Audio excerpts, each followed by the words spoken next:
Hello, girly pops and girly boys. Whoa, we're falling over. What is happening? What is happening? What is happening? Okay, are we crooked? It'll be fine. It'll be fine. How are we doing? I have nothing to talk about. I am not inspired to do a specific look. So we're going to talk about true crime because you know me and I love true crime. And today we're going to be talking about Candy Montgomery. Okay, so Candy Montgomery from the outside was just your average suburban wife. She was married to an engineer and she was very active in her church where she met her friend Betty Gore and Alan Gore. And this was back at the time where the women didn't work. I wish we could go back to those times when men made enough money that we could all stay home. I'm just kidding. I love woman rights. Anyways, so she loved her job as a housewife. She loved cooking. She loved decorating. She just loved taking care of the house. But after a couple of years, she found herself to get extremely bored. As anybody that's been a stay-at-home mom, we all get bored. Candy had married Pat Montgomery in the early 70s. Candace, had grown up an army brat. She was constantly moving. They never stayed in one place like army families do. With coming from a military family like most, she was super, just a super confident person in who she was. She was playful, she was young when they met, and thanks to Pat's $70,000 income at the time, back then, that's a massive income. Wish I could have that now. They were both just living nice and comfortably with the $70,000 a year. Obviously. A lot of us would be living very comfortably with that. So their marriage starts taking a turn. She's getting really bored. And so before her 29th birthday, she goes up to Alan, which is Betty's husband, that's her best friend from church, and ask him if he wants to have an affair with her. So Alan is married to Betty, and they start kind of talking about this affair more and more and more as time goes on. And then they finally make a plan, and they go forth with the plan. So they have an affair together. They both agreed that they needed to take very careful precautions if they wanted to keep this affair going and having fun with each other. So before they officially had the affair and everything, they did sit down and they made rules with each other. They're not allowed to be attached to each other emotionally, or they would just end their affair right there and then. And it was just meant to be an adventurous and pure physical thing between the two of them. No love, no emotional, no nothing. Now, in Alan's marriage, problems began. Because I don't really know how you have an affair and not get feelings. But anyways, so he starts having marital problems with Betty.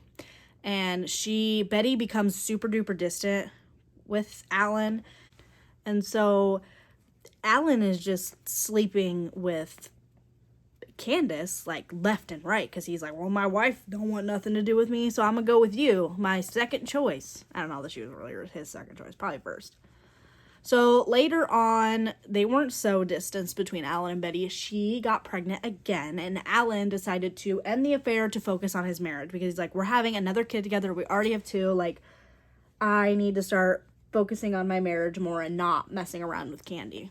Later on down the road, though, Candace comes up to Alan and she's can we please just do it one last time? I just want to do it one more time with you, because apparently he's good in bed. He got Betty pregnant, and Candace, she didn't want to end it, so apparently he's got something packing in there.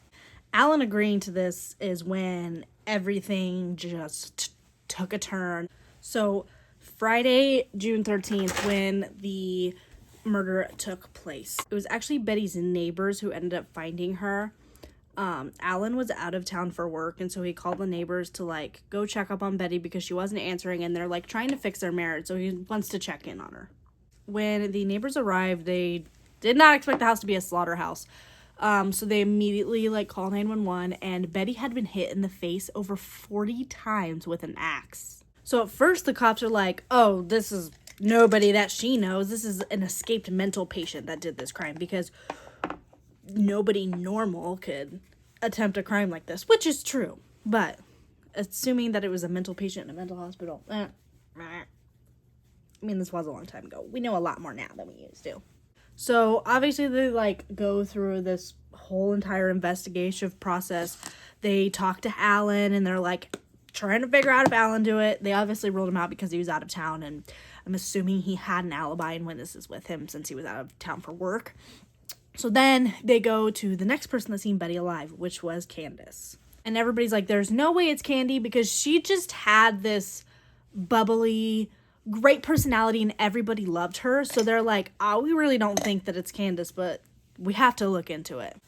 Candace was also like a very petite, not strong, like just a housewife. She was very small. So they couldn't imagine her swinging an axe that's 3 feet long, super duper heavy, that many times. So Candy's talking to police, and Candy tells police, she's like, when I left, she was alive.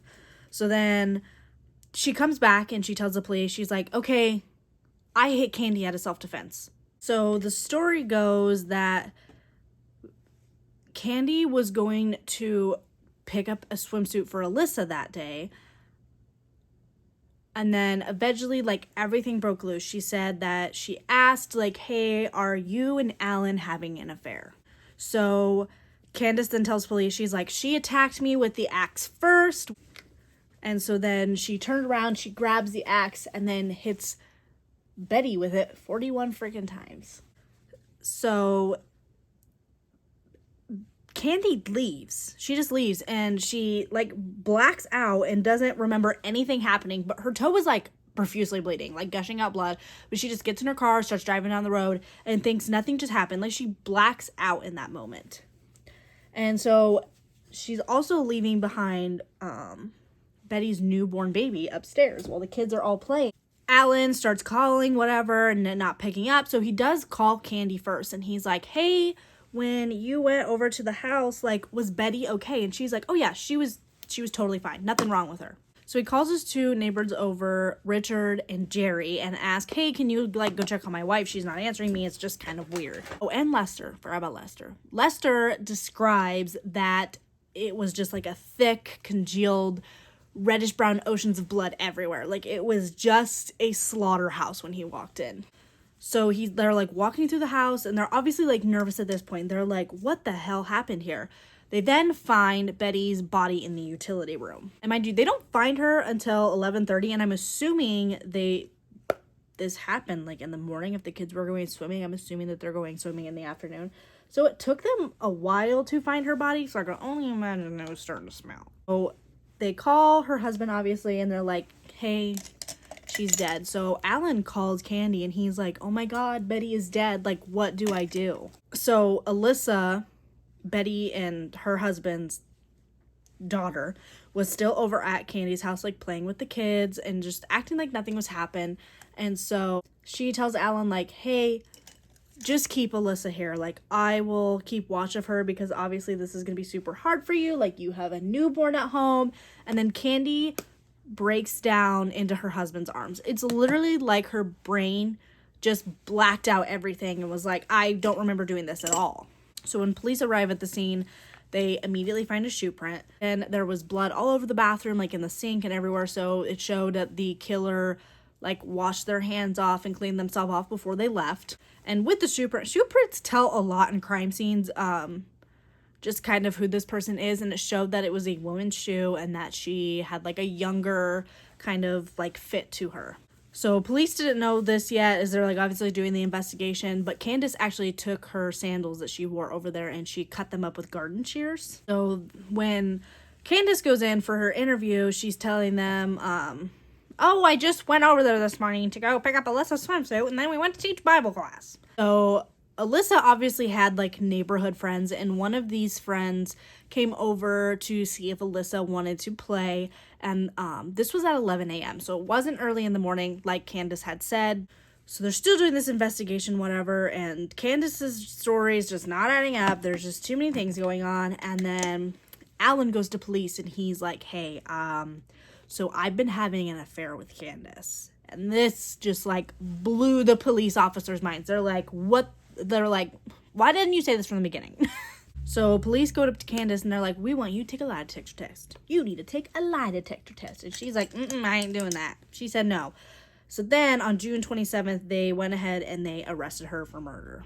So when you go into jail, you obviously have to do, like, the whole intake process. And this is when the jailer noted that she had a pretty good gash on her foot and bruises all over her legs. So her trial begins in October of that following year. And her defense attorney is obviously like, she did out of self-defense, like, Betty hit her first with the axe. So the psychiatrist takes the stand and he's like, no, Candace blacked out. And she was triggered by childhood trauma and she just went on a murderous spree. The psychiatrist said that he had put Candace under like a hypnosis. And so under this hypnosis, she like admitted to the psychiatrist, like remembering that her mother used to constantly shush her. And then she also claimed in this hypnosis that she remembered doing that to Gore as she died. So while Montgomery's on the stand, she says, and I quote, "I hit her, I hit her, I hit her." So the jury consisted of 9 women and 3 men. On October 30th, they went in and they deliberated for 3 hours what was going to happen to Candace. The jury comes back and they are like, yep, it was self-defense. And so she's found not guilty. So the Montgomerys decide to move far away because obviously I would assume people were pissed about that. So the Montgomerys move away and I don't know if they thought maybe moving away would fix their marriage. I don't know. You'd have to ask that. I don't know. So they move away and they get a divorce. And so now I guess Candace is a board certified therapist and family counselor. And she's just living her life as a free woman. So that is the story of Candace Montgomery, who murdered her friend, apparently in self-defense, not because she was sleeping with her friend's husband. I want to know what you guys think about this story, so leave a comment down below. There is also a Hulu documentary show about her. I have not watched it yet. I will be planning to. But yeah, I will see y'all in the next one. Peace out.